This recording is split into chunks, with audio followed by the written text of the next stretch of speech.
Have you ever wondered what separates those successful business founders who actually make it from those who quietly disappear after a year or two?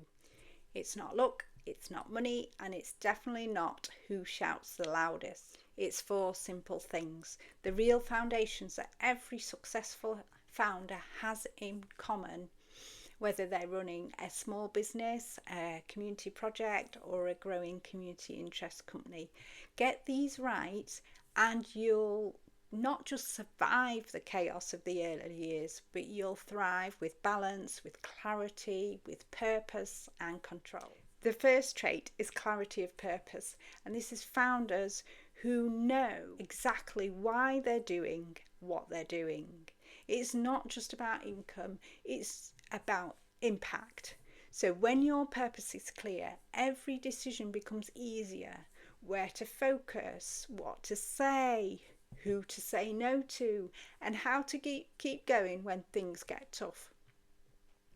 When I began helping people start their not-for-profit organisations, my why or my motivation wasn't about selling courses. It was about helping communities take control of their futures, helping people to make change in deprived communities. And that's what keeps me motivated even when things get messy. And similarly, with supporting people to start up their home-based business or their small business, it's about I want to help. So that is my why. I want to help people to improve their lives.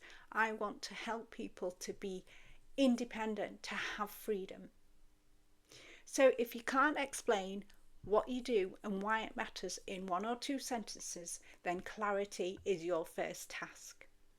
The second trait of successful founders is that they build systems and not chaos. So successful founders quickly realize their time is the most valuable resource. So where they can, they will automate repetitive work, they will delegate what doesn't need them, and they'll maybe use AI tools and templates to save hours every week. So don't confuse being busy with being productive. The founders I coach who grow the fastest are usually the ones that systemize early. So they use funding trackers, they AI generated tools, they use email templates instead of starting their sponsorship requests from scratch. Ask yourself each week, what can I automate? What can I delegate? What can I delete? So that single habit can free up 5 to 10 hours every week and give you maybe your evenings back or maybe a longer lunch break. The third trait of successful founders, and the one that nobody talks about, is self-control. So this is the ability to do what matters most, even when you don't feel like doing it. It's not glamorous, but it separates the talkers from the doers. Self-control shows up in small, quiet decisions.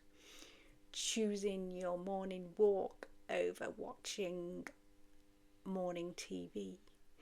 Prepping for tomorrow's meeting with a sponsor instead of scrolling. Sticking to your schedule when no one's watching. So founders who build discipline build freedom. It's the same principle behind great health, strong finances and stable growth, because if you can't control your time, your energy or your habits, then your business will end up controlling you. The most consistent founders I've worked with treat their day like training. They plan meals, they plan their gym time, they plan their runs or their walks. They even have downtime built into their schedules, and their calendar reflects their priorities, not their mood. Self-control is the bridge between goals and results. So start small, one habit, one routine, one commitment that you keep for you. Build on that as you go. The fourth and final trait is resilience. Every founder faces setbacks. It may be funding rejections, it may be that you've not sold many products in a month, or maybe an idea completely flops. The difference is successful founders don't crumble, they bounce right back up. They see failure as feedback. It's not final. Things can change. They can pause, reflect, learn, and move again, this time stronger and smarter, learning from the experience. Every successful founder or thriving organisation that I've worked with has one thing in common. They kept going after rejection. They reviewed, they refined, they reapplied, and that persistence paid off. So here's the summary. 1, clarity of purpose. Know what drives you. Know what you're doing this for. 2, systems that save time. Work smarter, not harder.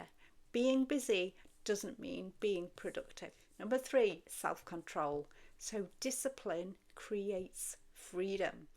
Build your schedule. Think about everything you want to achieve in your life. Include exercise, include a good diet, because that gives you the energy to then run your business. Resilience is the 4th one. If you fail, use it as feedback.